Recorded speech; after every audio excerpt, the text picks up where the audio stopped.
Nate the Great and the Fish Prize.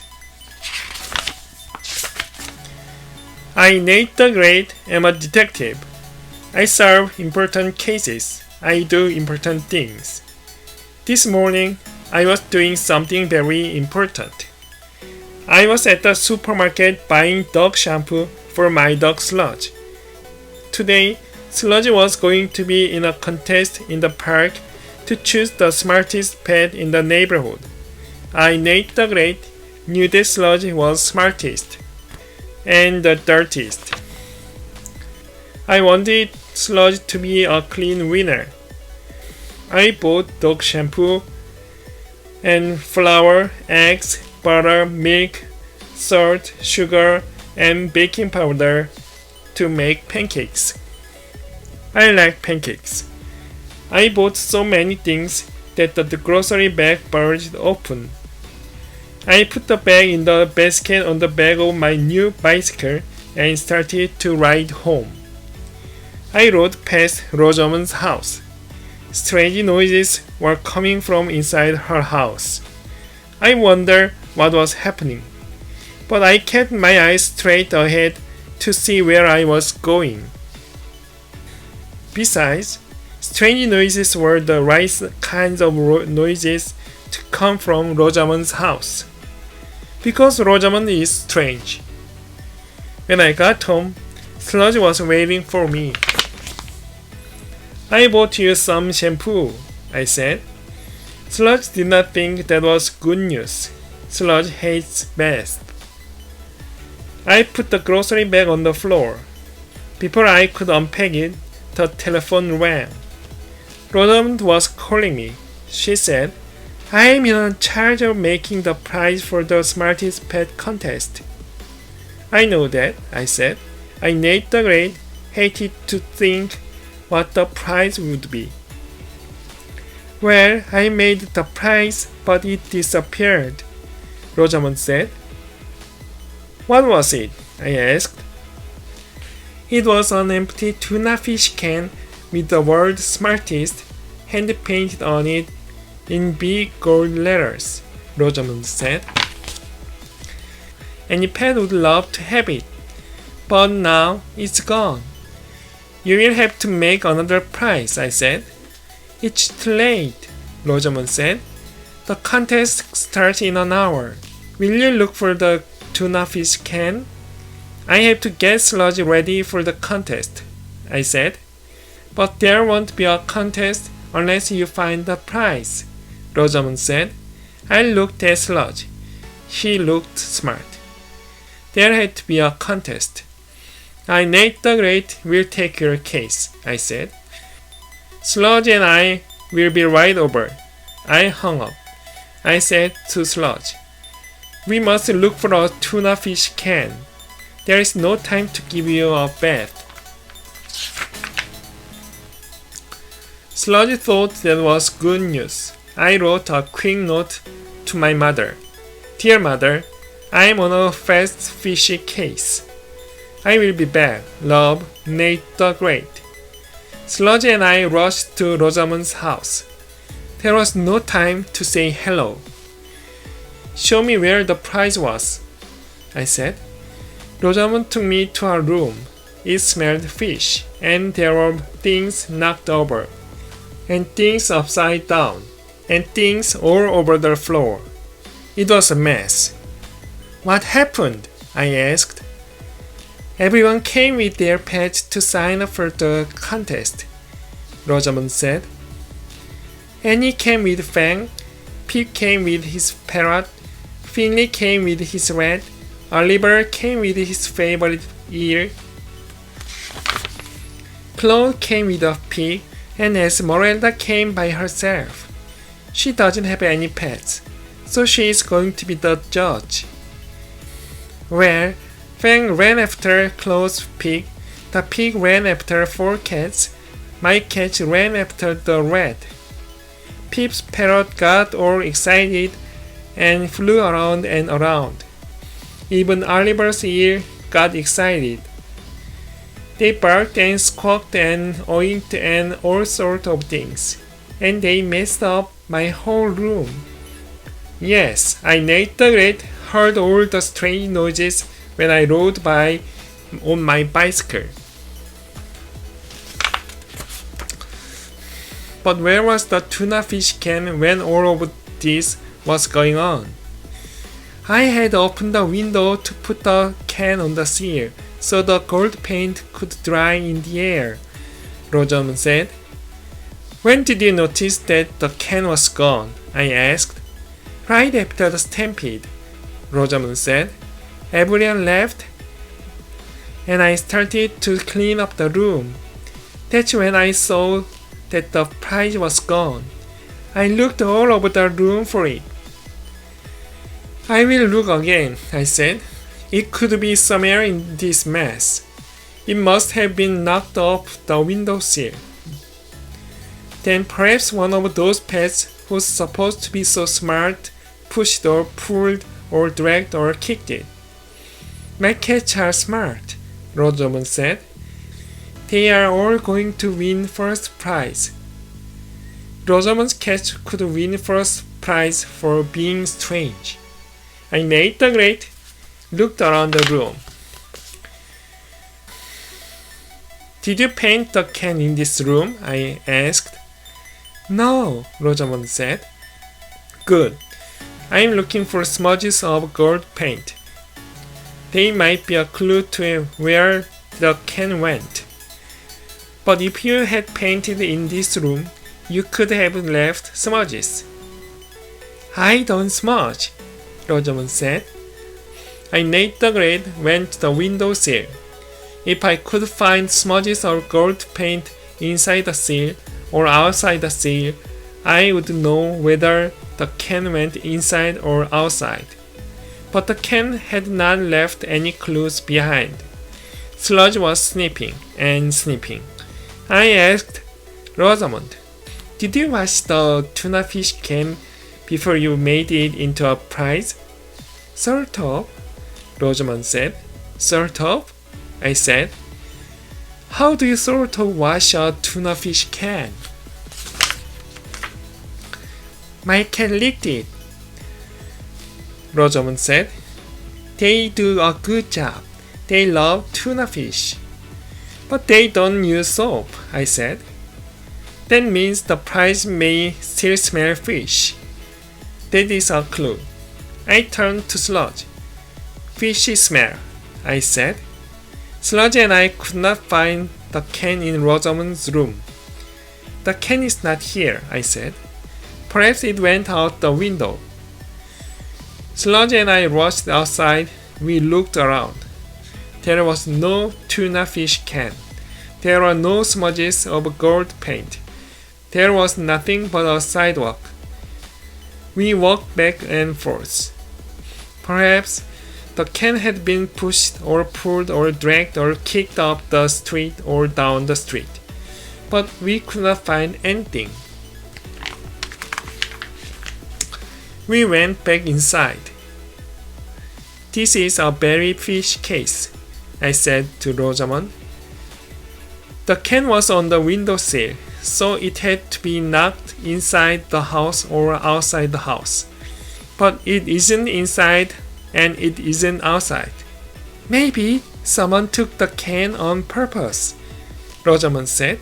I nailed the grate, didn't want to tell Rosamond that no one would take her tuna fish can on purpose. That was the dumbest prize for the smartest contest.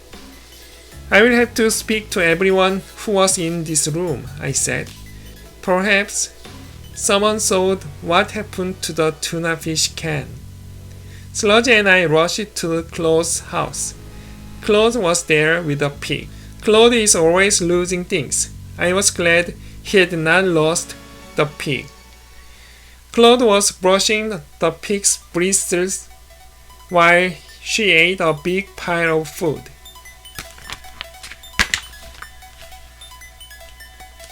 I'm getting Anastasia ready for the smartest pet contest, Claude said. Anastasia oinked. I watched her eat. The food was disappearing fast. I was thinking. The tuna fish can had completely disappeared. Maybe it had been disappeared inside something. One way to make something disappear is to eat it.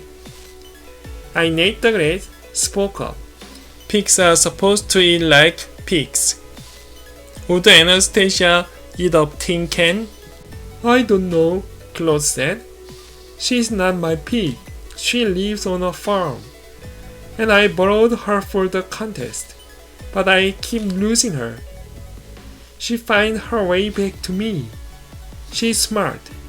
That's why she's going to win the contest. Anastasia winked again. May I open Anastasia's mouth? I asked. If you really want to, Claude said. I, Nate the Great, did not really want to open Anastasia's mouth. But I had a case to solve. I had a job to do. Slowly, I opened her mouth. Quickly, I closed her mouth. Anastasia did not eat the tuna fish can. I said. How do you know? Claude asked. Because the gold paint on the can was wet. Anastasia would have a gold mouth if she ate the can. Tell me, did you see the can on Rosamond's windowsill? I saw it and I didn't see it, Claude said. That is an interesting answer, I said. I, Nate the Great, say that is an interesting answer. Well, I saw the can on the windowsill just before everyone started to run around, Claude said. When it was all over, I didn't see the can anymore. That is an old clue, I said. I already know that the can disappeared during the animal stampede. I, Nate the Great, need a new clue. And I need it fast. Sludge and I left. I was sorry I had seen Anastasia. She made me feel very hungry. I wish I had time to go home and make pancakes with the things I had bought at the supermarket. But I hadn't even had time to unpack them. And I knew there was not enough time left to talk to everyone else who had been in Rosamond's room. Annie, Oliver, P, Finley, and Esmeralda were left. I decided to go to Esmeralda's house. I had two reasons. Esmeralda is smart. Esmeralda does not have a pet. Perhaps she had a chance to see something when everyone was busy with their pets. Esmeralda was sitting quietly outside on her steps. She did not have anybody to wash or brush or feed or brag about. I said, I'm looking for the tuna fish can that was on Rosamond's windowsill. Did you see it? Yes, Esmeralda said. I saw it before everything went wild. Fang was standing under it. Fang? I said. Tell me, which way was he facing? He was standing with his right side next to the window, Esmeralda said. His fangs were showing and his tail was swashing back and forth. I, Nate the Great, was thinking. This was a new clue. But did it mean anything? Suddenly I knew that it was important. Sludge and I rushed to Annie's house. She was giving Fang a bath. He was sitting in the bathtub, all soapy and foamy. And Fangy. I am getting Fang ready for the contest, Annie said. Everyone knows he's pretty. Now they will find out he's smart. I, Nate the Great, already knew more about Fang than I wanted to know. Annie started to scrub Fang's tail. Stop, I yelled. Fang may be wearing a clue.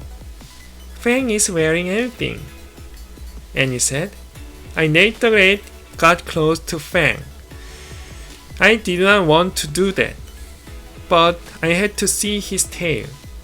I was glad the clue was on that end of him. I leaned over. I saw what I had hoped I would see. Gold paint on Fang's tail. It was on the right side. Happy bath, I said to Fang. Sludge and I rushed back to Rosamond's house. I Nate the Great said the tuna fish can was knocked outside. How do you know that? Rosamond asked. Because Fang was standing with his right side next to the window, I said. His tail was going back and forth. He got gold paint on the right side of his tail. That means his tail hit the can going outward, right out the window. Sludge and I are going to look very hard outside your house again. The contest is supposed to start in 15 minutes, Rosamond said. Then we will look very hard and very fast, I said. Sludge and I rushed outside. We looked around again. We walked up and down the sidewalk again. It was a boring sidewalk. Cracks, but no clues. I Nate the Great was stumped. This was definitely a tough fish case. I was not going to solve it on time. I was not going to solve it at all. Sludge and I walked home. We went into the kitchen. Sludge sniffed the grocery bag. Why was he sniffing the grocery bag? It only had dog shampoo and things for making pancakes. And Sludge does not like dog shampoo or pancakes. But I could not think about the bag. I had to think about the case. I thought about the can being knocked to the outside. I thought about it happening while everything was noisy and wild. I thought about fish smells and things disappearing inside Anastasia's stomach and gold paint. I thought about Fang's tail. Fang had taken home some gold paint on his tail. He did not know he had taken it home, and he did not know he had taken it home. Perhaps someone had taken the tuna fish can home, but did not know it. But how? Tuna fish cans do not stick to tails. You can see a tuna fish can, unless you can't see it, unless it is hidden from sight, unless it disappears into something as big and bulgy as Anastasia's stomach. Suddenly, I Nate the Great knew I had solved the case, but I knew Sludge had solved it sooner. He was still sniffing my grocery bag. I looked inside the bag. Then I put my hand inside the bag and pulled out an empty tuna fish can with the Smartest painted on it in smudged gold letters. I Nate the Great had taken the can, and I knew how it had happened. Fang knocked the can out the window just as I was riding past Rosamond's house. The can fell into my open grocery bag that was in the basket on the back of my bicycle. I had taken the can home without knowing it, and I now must have taken the can to the contest. Sludge and I rushed to the park, where everyone was waiting for the contest to start. Rosamond was there with her 4 cats. Annie was there with Fang. Pete was there with his parrot. Finley was there with his rat. Oliver was there with his favorite eel. Esmeralda was there with herself. Claude and Anastasia were not there. I was not surprised. Either Claude had lost Anastasia or Anastasia had lost Claude. I held up the prize. I said, "This was in my grocery bag. It is a long story, and time is short." I handed the prize to Esmeralda, the judge. Rosamond clapped her hands. "Oh, goody green grasshoppers," she said. "Now we can have the contest." "Yes, Nate the Great solved the case," I said, "but Sludge solved it first." Esmeralda said, "That was a very smart thing for Sludge to do, but every pet will have a chance to do something smart. Let's begin." Nate the Great had to watch and listen while Oliver's eel swam backward. Fang did something stupid with his fangs. Rosamond's cat shed their hairs on command. Finley's rat found some hidden cheese, and Pip's parrot forgot her entire speech. Then Esmeralda said, "The winner is Sludge, the only pet who can solve a mystery." Sludge looked proud. Nate the Great looked proud. Everyone congratulated Sludge. Esmeralda handed the prize to him. Sludge sniffed it, but he did not know what to do with it. He was now the owner of a very strange tuna fish can with smudged gold letters. Sludge and I went home with the prize. I gave him a huge bone. Sludge thought it was the best prize of all. The case was over, but I had something left to do. I unpacked the grocery bag, threw away the dog shampoo, and made some pancakes, because Nate the Great deserved a prize too. The end. Nate the Great and the Fish Prize.